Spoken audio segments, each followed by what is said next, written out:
Bree, how are you? Hello, hello. I can't believe I'm here. Okay, hi. You Hi. are here. It's all happening. This is real. You enjoying the premiere? So much. I just flew in and I feel like I'm dreaming. I guarantee you're not dreaming. Okay, good. What attracted you to the role of Mason Weaver? Well, she's a complicated, multifaceted character because she's incredibly strong. She's not afraid to stand up and fight for what she believes in, but ultimately she uses it with humanity and with heart and kindness. She never holds a weapon in this film, and it's all about uniting, and that's what saves them in the end. Yeah, in a way, her camera is her weapon, was my observation. That is the tag. Am I right? That is the tag. You share a lot of your scenes with Tom Hiddleston. Fun working with him? Yeah, well, selfishly, I'm just really grateful he was there because I had never done a movie of this size before. So I needed help. I needed to know how to work with a green screen, how to just have the stamina to get through a film like this. I mean, it's really like running a triathlon. It's a lot. How long were you shooting for? 5 months? 6 months? Something like that. And how did you find the green screen stuff when you're kind of having to, do the old looking at something that isn't there? Well, I feel so lucky on this one because most of it was done in the jungle. We did very little on green screen, but you still have to pretend that there's things there that are not there. But I think it brings you back to the roots of being a child and being playful. I mean, we basically were like a kid who got to play in the woods and talk to their imaginary friend all day. It was beautiful.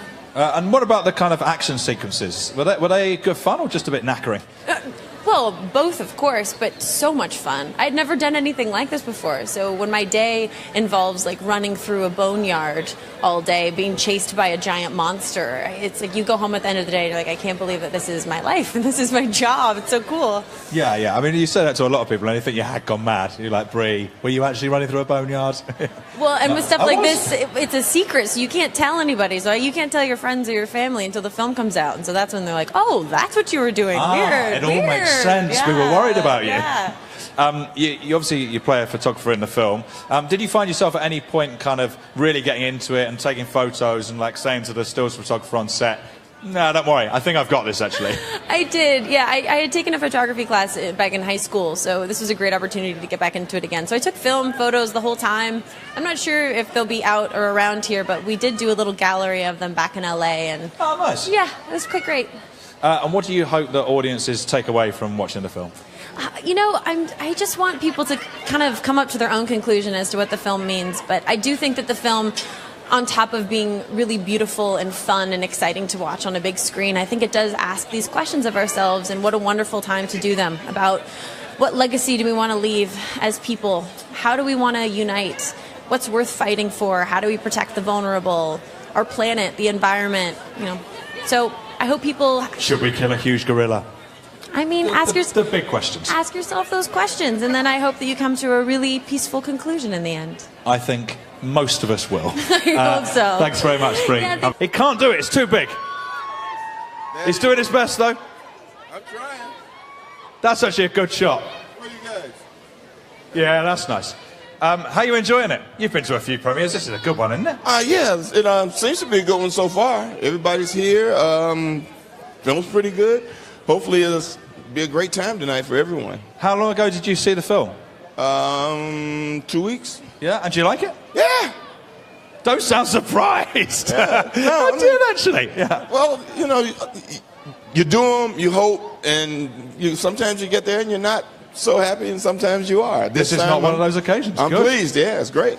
What first appealed to you about being a part of this film? It's an incredible film. Well, I've been running from King Kong pretty much all my life, between me and my friends pretending he's there or we're chasing it. So an opportunity to be in the film and actually see myself running away from something that big is... Yeah, to actually do it professionally rather than just for fun. You can't pass it up. Of course you can't. Yeah. Tell us a bit about your character, Packard, and how he kind of fits in, what brings him to Skull Island. He's commander of a helicopter troop at the end of Vietnam. They're going home, and he gets a call to take these scientists to this mysterious island for one last excursion. And it should be a simple babysitting mission, but when we get there, we get attacked by Kong, and it's a new war. Yeah. It is not a simple babysitting mission. Not at all. Packard, to be fair, not a massive fan of Kong, is he? Well, he killed a few of his men, so like I said, it's war. So you get your revenge, and he becomes my focal point. Where was your favourite location that you shot in? You got around. Well, favorite location would always be Hawaii. You know, the weather's always like awesome, and we got great golf courses, and pace is kind of moderate. It's not helter-skelter, and you get a rainbow every day. Every day, guaranteed. Every day, yeah. Did you get much time to play golf? I played enough. Yeah. Where's Samuel? I had a couple days off. Yeah. He's whole 10. He's whole 10. Look at a bit. Yeah. It's got an amazing ensemble cast. Was it fun hanging around with everyone? Oh, yeah. A lot of people I had relationships with before we started to shoot.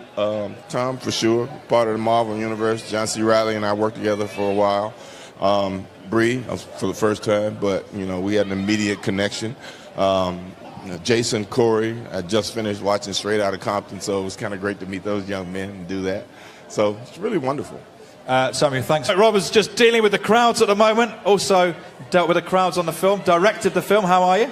I'm great. How are you? Very good indeed, thank you. What do you think of this reception? This People is are amazing. excited. Are you kidding me? They were trying to play this down. Oh, it's like a small little thing. It's look at this. This is huge. This is amazing. When you're in the jungles of Vietnam, you never imagine this. This is not like a tangible idea. It's amazing. This is incredible. All these people, it's incredible. I'm glad you're excited about it. Everyone's very excited to see the film. How fully formed was the idea when it came to you? But people are like, okay, we're going to make this Kong film. We've got a script. When did you get involved? They came to me and said, we're going to make a new King Kong movie. And I said, awesome. I love King Kong. King Kong's amazing. But why? How do we make this special? How do we make this different? How do we give audiences what they deserve, which is something that feels fresh and new and different? And so we sort of put our heads together, and I came to them with a crazy idea about setting it in the 70s and sort of riffing off of Apocalypse Now and sort of having Platoon with a Harryhausen like creature feature, because I'd never seen that before, and I feel like audience hadn't seen that before. And so the cool thing about our studio, Legendary and Warner Brothers, I pitched this idea to them thinking they're going to laugh me out of the room, saying, you're crazy, and instead we said, okay, let's make this thing. Let's figure it out. Was there part of you when they said, yes, Jordan, we are going to do it exactly as you want to do it, that was like, oh, God, I've now got to make this happen? 100%. The first thing is, oh, crap. Just 'cause, honestly, it was such an out there idea that I just did not think they would go for that. And so I think it's a real testament to Warner Brothers and Legendary as a studio to go for that idea and then to really push it and let us to make this movie that I think when you watch the trailers and you look at it, it just doesn't feel or look like a normal movie like this. Skull Island itself is a very real, very terrifying looking place. How did you go about creating that? Well, we always knew that Kong and the creatures were going to be computer generated. So I think one of the first things for us was saying, let's shoot this as practically as possible. Audiences are smart. They can feel when something's real. And so it was important for us to go to real locations so that we could go to a place and have the actors in that space and have the audience in that space. So we went to Vietnam. We went to places that people had literally never shot scenes at for a movie, especially of this size. And so there are locations and places in this film that people legitimately have never seen on film before. And in terms of the cast, it feels like you put together a wish list and then they all said yes. It's an embarrassment of riches for me as a director. The people that I get to work with, the talent, for me as a director is an absolute dream. These are people that can be and are frequently doing these incredible movies and Shakespeare and all of that. And so to be able to put them in a movie and help send that message to an audience that this is not a disposable piece of popcorn. This is not just sort of like another Kong movie. Like, look at our cast. It's a dream. Thanks very much. How are you? Very well, sir. How are you? Yeah, really good, thank you. You're massive, mate. How'd you grow so big? Just eating. Just eating. on eating. Yeah, You're that'll quite do big it. in the film. Yeah, I am, yeah. You put on a little bit, didn't you? I did, yeah. What was the regime? 40 press-ups every 30 minutes.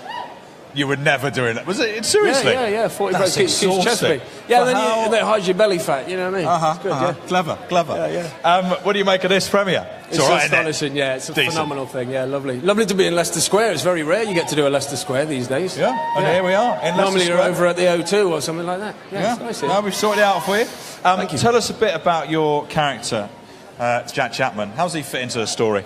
Jack Chapman is the major of the platoon, the group we're dealing with, and my CO, my captain in charge, is Sam Jackson's character, Packard.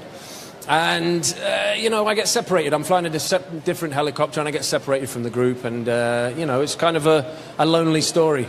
But then I got, to come back and do the emotion for Kong. So, Terry had done all the body work and ILM had created this incredible character. And then they asked me back to do some of the beautiful facial work. So, yeah, it's a big honour. Yeah, how was that? incredible, Quite man. a lot of pressure on that. Yeah, it was weird because at one point I have to fight as Kong has to fight the squid, so I ended up fighting the squid and doing all that piece, and then I played Jack, who watches Kong fight the squid. So it was just me watching me. It was confusing. Yeah, very weird. Yeah. What kind of stuff were you doing with the face when the squid was all sort of wrapping around? I was eating about 15 Twizzlers. You know those American licorice laces? Yeah, I was, 15 of them wrapped together, and then quite method in a way. It's a little bit method, yeah. I like it. Yeah.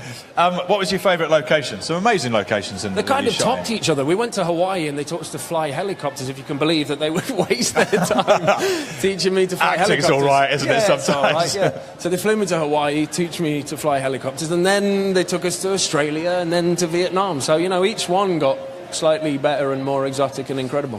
What was the best thing about being part of this? I mean, an amazing cast. It was amazing ensemble. I tell you, you know, hanging out with the cast backstage was just a big pleasure and an honour. Having dinner with Sam Jackson and John Goodman and all those incredible people, it was just, you know, pleasure after pleasure. And you mentioned that in the film you are isolated, but they weren't like isolating you like off screen. No, I was with everyone else because they follow me around. You know, they follow me around. You know, so we all go to the location. We're all there in the morning, and then they're all sitting down eating Twixes and cups of tea, and I'm working, and then it's switched. Yeah. But I'm not talking to anyone when it's switched. I'm just by myself. So yeah, just eating loads of Twixes. Yeah, well, not as many as you. And then doing 40 press-ups. Exactly. Yeah. What can fans expect from the film when they see it? An astonishing film. It really is a great film. It's a great film that happens to have a 100-foot gorilla in it. Yeah, which is basically all you could ever want in a film. Toby Kebbell.